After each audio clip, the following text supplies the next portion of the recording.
આવાસ યોજના 2024 વિશે મિત્રો Gujarat housing board દ્વારા પ્રધાનમંત્રી આવાસ યોજના 2024 શહેરી 2.0 અંતર્ગત અમદાવાદથી લઈ અને મિત્રો જેતપુર, નવસારી, પાદરા વગેરે જેવા જે જિલ્લાઓ છે તેમાં મિત્રો અલગ અલગ જિલ્લા, અલગ અલગ તાલુકા વાઇઝ અરજી પ્રક્રિયા શરૂ થઈ ગઈ છે।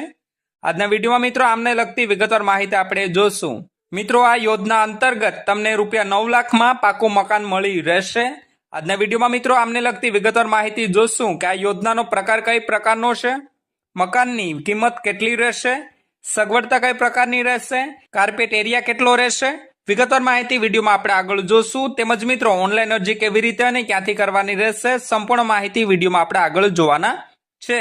તો મિત્રો ગુજરાતના તમામ અરજદારો જે આ યોજનામાં લાભ લેવા ઈચ્છતા હોય તે તમામ વિડીયોના ખાસ છેલ્લે સુધી બન્યા રહેજો અને મિત્રો ચેનલ પર પણ નવા આવ્યા હોય તો વિડીયોને લાઈક કરી દેજો અને ચેનલને સબસ્ક્રાઇબ કરવાનું પણ ના ચૂકશો।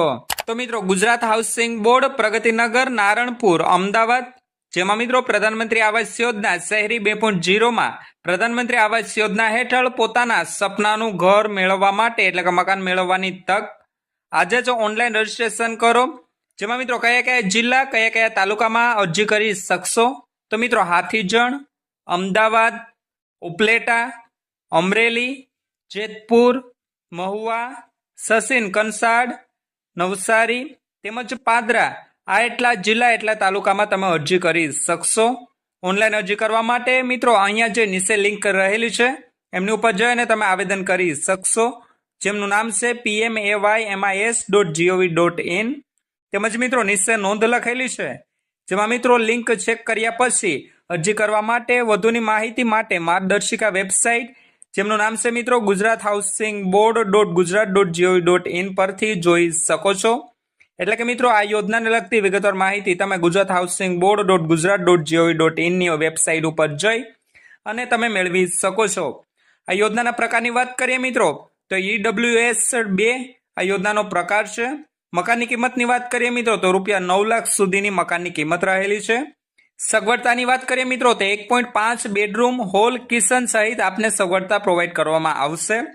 કાર્પેટ એરિયા કેટલો રહેશે, વોશ, બાલ્કની સહિત તો મિત્રો 41 ચોરસ મીટર એટલે કે મિત્રો 441 ચોરસ ફૂટ જેટલો કાર્પેટ એરિયા, વોશ, બાલ્કની સહિતનો એરિયા આપને પ્રોવાઈડ કરવામાં આવશે।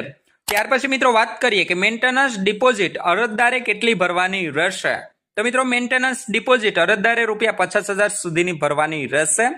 તેમજ મિત્રો લાગુ પડતા રાજ્ય, કેન્દ્ર સરકારના કરવેરા અરજદારે અલગથી ભરવાના રહેશે। અરજદારે જે તે યોજના માટે નીચે મુજબની આવક મર્યાદા પ્રમાણે અરજી ફોર્મ ભરી શકશે। EWS 2 યોજના માટે કુટુંબિક સંયુક્ત વાર્ષિક આવક ₹3 લાખ સુધીની લાગુ પડતા રાજ્ય, કેન્દ્ર સરકારના કરવેરા અરજદારે અલગથી ભરવાના રહેશે।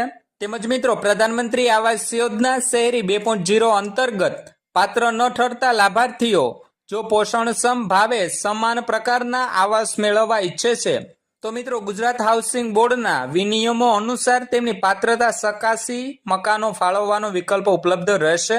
તેમજ મિત્રો અરજદાર જો આ વિકલ્પ સ્વીકારશે તો મિત્રો તે PMAY અર્બન 2.0 યોજનામાં ખાલી રહેલા મકાનોનો બોર્ડના પ્રવર્તમાન નિયમો મુજબ ઓનલાઈન ડ્રો દ્વારા તેમને ફાળવણી કરવામાં આવશે। તેમજ મિત્રો અરજદાર અથવા તો તેમના કુટુંબના નામે કોઈ પણ સભ્યના નામે સંબંધિત યોજનાના સ્થળથી 8 કિલોમીટરની ત્રિજ્યા અંતર્ગત કોઈ મકાન અથવા તો પ્લોટ ન હોવો જોઈએ। તેમજ મિત્રો માહિતી પુસ્તિકામાં સૂચવેલ અન્ય શરતો લાગુ રહેશે। તો મિત્રો બસ આ હતી PM આવાસ યોજના 2024 ને લઈને સંપૂર્ણ માહિતી, જેમાં મિત્રો ગુજરાત હાઉસિંગ બોર્ડ દ્વારા પ્રધાનમંત્રી આવાસ યોજના શહેરી 2.0 માં અરજદારને પોતાના સ્વપ્નનું ઘર એટલે કે પાકું મકાન ₹9 લાખ સુધીમાં આપવામાં આવશે।